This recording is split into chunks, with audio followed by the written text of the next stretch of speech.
Hello and welcome to Trojan Sports Now. I'm Shaaz Perrani.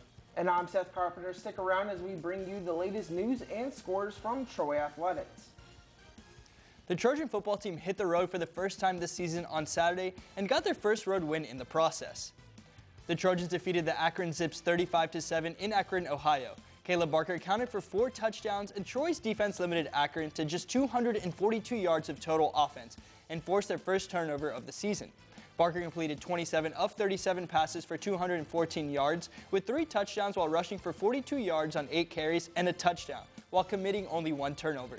In his first game since taking over for B.J. Smith, D.K. Billingsley rushed for 100 yards and a touchdown on 22 carries, while Trevon Woolfolk rushed for 84 yards and Tanner Blatt added 44 yards. With injuries coming over the Trojans, the concept of the next man up has been prevalent, and running back Tanner Blatt stepped up after getting a phone call a week prior to the game to join the team. Here's what he had to say about getting back on the gridiron.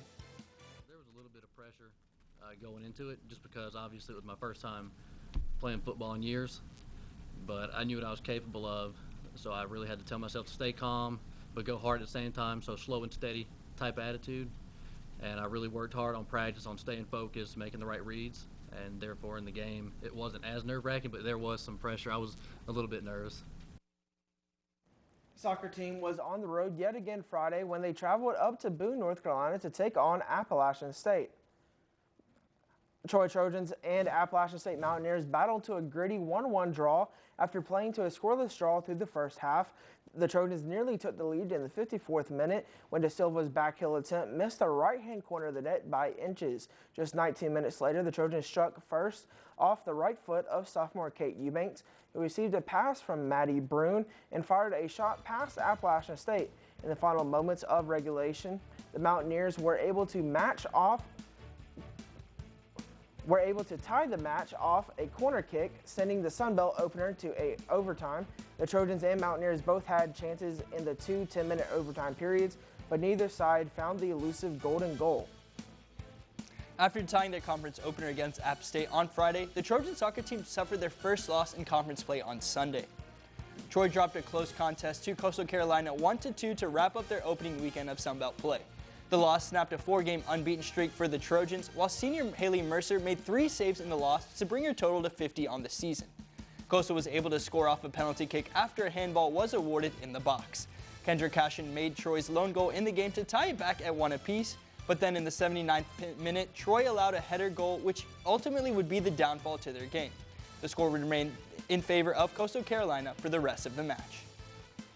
Troy junior Connor Futrell fired a 3-under-69 for the second straight round to lead the Trojans men's golf team in Tuesday's final round of the Graham McDowell Invitational at the Greystone Golf and Country Club. Futrell finished in a tie for second place, and Troy finished in a tie for sixth place. Troy climbed 5 spots in the final round with a 4-under as a team. It completed a monumental comeback for the Trojans, who found themselves in last place and tied for 18th place after the opening round. Troy shaved 10 strokes off its overall team score at each round after shooting a 16-over par in the first round. Futrell's second place finish caps an impressive 3-week run to open the season. The Tallahassee, Florida native has shot under par in 6 of his 9 rounds and has a 69.67 stroke average on the year. He led the entire field with 17 birdies over the 3 rounds, including 6 in Tuesday's final round. The Troy women's tennis team saw their first action of the fall as they competed in the Mercer Gridiron Classic this weekend. The only positive results were on the doubles side, with sophomore Guo Chuan Chi, who made it to the semifinals of the Flight B draw with a partner from Mercer. On the singles side, freshman Tiana Svitlika made it to the finals of the Flight B consolation draw, where she was defeated 6-2, 6-4 by Kennesaw State's Sofia Pinedo. And for the second straight tournament, Troy has been competing for the tournament crown on the final day of competing. Troy junior Paleo Atunya was one of many Trojans to put together a solid performance at the Mercer Gridiron Classic. After earning 2 victories on the opening day of competition, he picked up right where he left off on the following 2 days. Atunya reached the finals where he faced off against Brian Triana from Kennesaw State. Atunya would fall in a hard-fought 3-set match 3-6, 6-4, and lose in the final set 1-6. Overall, the Trojans picked up 7 singles victories and 1 doubles victory. After winning their last 2 matches of the St. Louis Invitational, the Trojan volleyball team returned home for the Troy Classic. After winning their first 2 matches, the Trojans matched up against Florida A&M, hoping to rock the Rattlers and walk away with their 5th straight victory. Stuart Bradley has the action. The Trojan volleyball team were back in black and glad to be back at home for the Trojan Classic, where they finished their final 3 non-conference matches. After a clean win against the Citadel and dropping just 1 set to Southern, the only thing left in their path was Florida A&M. The Rattlers would keep the first set close until the Trojans rallied off 7 straight points, which included 2 aces by Natalie Hummel, helping to win the set 25-20. The second set was a back and forth, with the Trojans ultimately holding out once again 25-20. The Rattlers would jump out to an 8-3 lead to start the third set, but the Trojans would not be rattled, as they went off an 8-1 run to take the lead, which they would not vanquish for the rest of the set, clinching their 10th win in another clean sweep at home. This win marks the Trojans' best start since joining Division I in 1993. I thought it was a really good fight and a really good effort from everyone tonight. We had a good defensive effort and a good serve and pass game, I thought. Lacey almost takes out the scoreboard tonight, sets a tone for us defensively. Shaaz getting after it, taking big swings. Julia came to play this weekend. She hit .413, had a monster week. Amara Anderson, who had 37 assists on the match and 111 on the tournament, leads the Sun Belt with 467. Another player who stood out this weekend was freshman Julia Brooks, whose 31 kills and 9 blocks on the tournament earned her MVP honors. I thought she was seeing the court a lot better.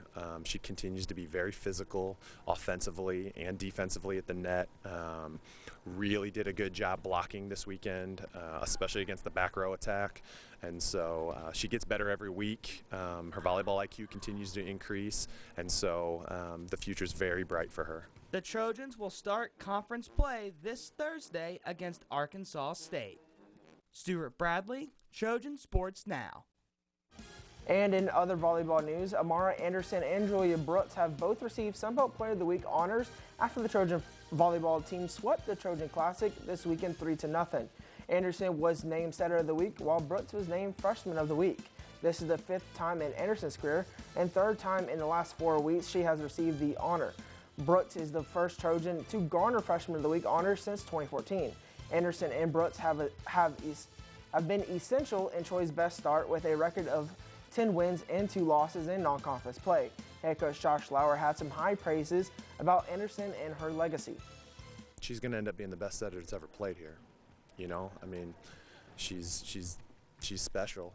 We knew that last year when she set the freshman record, and she was at the top 2 or 3 last year. She was in the top of the country for a while last year as well, and so she continues to get better, and she's a difference maker for us. And she's got a great supporting cast that love on her and help her do what she does best, which is run our offense.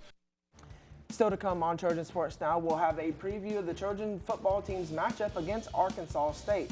But first, I had the privilege of sitting down with Troy football's linebacker Carlton Marshall. Stick around for more Trojan Sports Now.